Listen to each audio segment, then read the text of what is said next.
En aquel tiempo Jesús y sus discípulos llegaron a la orilla del lago en la región de los Gerasenos. Apenas desembarcó, le salió al encuentro desde el cementerio donde vivían los sepulcros un hombre poseído de espíritu inmundo. Ni con cadenas podía ya nadie sujetarlo.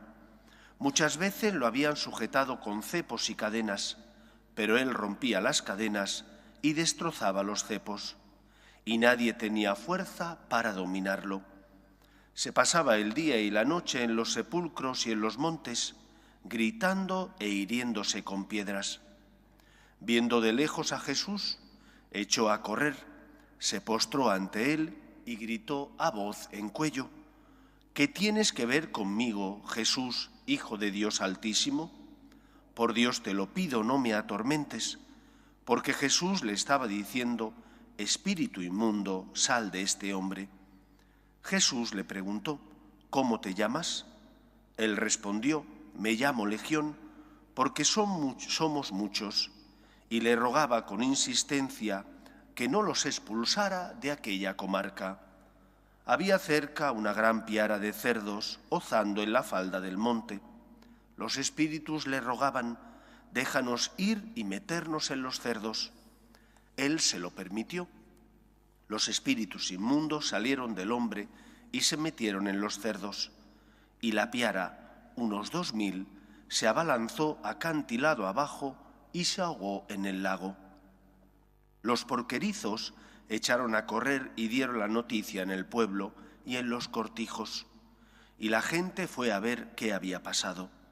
Se acercaron a Jesús y vieron al endemoniado, que había tenido la legión, sentado, vestido y en su juicio. Se quedaron espantados. Los que lo habían visto les contaron lo que había pasado al endemoniado y a los cerdos. Ellos le rogaban que se marchase de su país. Mientras se embarcaba, el endemoniado le pidió que lo admitiese en su compañía, pero no se lo permitió, sino que le dijo: vete a casa con los tuyos y anúnciales lo que el Señor ha hecho contigo por su misericordia. El hombre se marchó y empezó a proclamar por la Decápolis lo que Jesús había hecho con él. Todos se admiraban. Palabra del Señor. Gloria a ti, Señor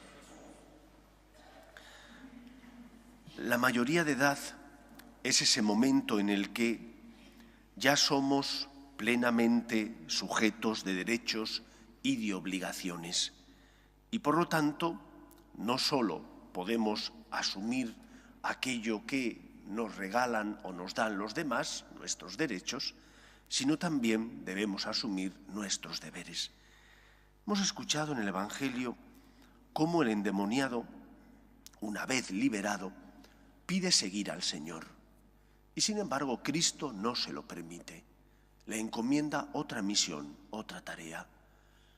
¿Quién mejor que él, que se ha sentido liberado de Satanás, del pecado, para poder dar la vida por Cristo? ¿Quién mejor que él, a los ojos de los hombres, para seguir a Cristo y por lo tanto ser una de las columnas de la Iglesia? Sin embargo, el Señor no se lo permitió. Le encomendó otra misión, otra tarea.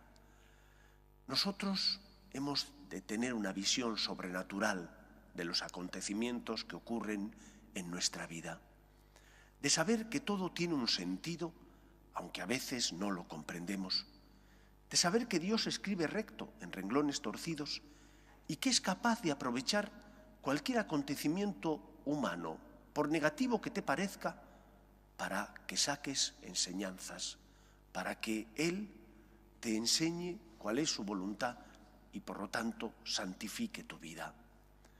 ¿Por qué el Señor no le permitió seguirle? Es un misterio. Tenía para él otros planes. La mayoría de edad implica aceptar la voluntad de Dios. La mayoría de edad, como cristianos, implica saber que solo Cristo tiene palabras de vida eterna y que por lo tanto, cuando el Señor nos pida algo que no comprendamos, tenemos que hacer un acto de fe. ¿Por qué tanta rebeldía entre los cristianos cuando no entendemos los planes de Dios? porque ha calado en nosotros ese pecado que es el pecado de nuestros primeros padres, de la soberbia, que queremos ser como dioses, que queremos ser nosotros los que establezcamos qué está bien y qué está mal y qué es lo que el Señor tiene que hacer, porque a mí me parece que tú tienes que aprender a hacer un acto de confianza en Dios, sabiendo que Él es tu Señor, y que cuando el Señor te pide algo, Él sabe por qué te lo pide. A ti te toca decir, somos unos meros siervos, tenemos que hacer lo que el Señor nos ha dicho. Esa debe ser la actitud del cristiano. Tenemos inteligencia, ese don que Dios nos ha dado para que podamos discurrir y por lo tanto comportarnos como personas racionales. Pero llega un momento en el que nuestra finitud la tenemos que asumir. Hay alguien que está por encima de nosotros, ese es Dios. ¿Quién mejor para seguir a Cristo que alguien que se ha sentido liberado? No, Dios tenía otros planes para él. Tendría que ser testigo suyo en medio del mundo, pero no siguiendo al Maestro en su vida pública. ¿Por qué el Señor llama a esta persona a ser sacerdote? Si mira si tiene estas carencias, ¿por qué no llama a este otro que tiene estos dones? Solo Dios lo sabe.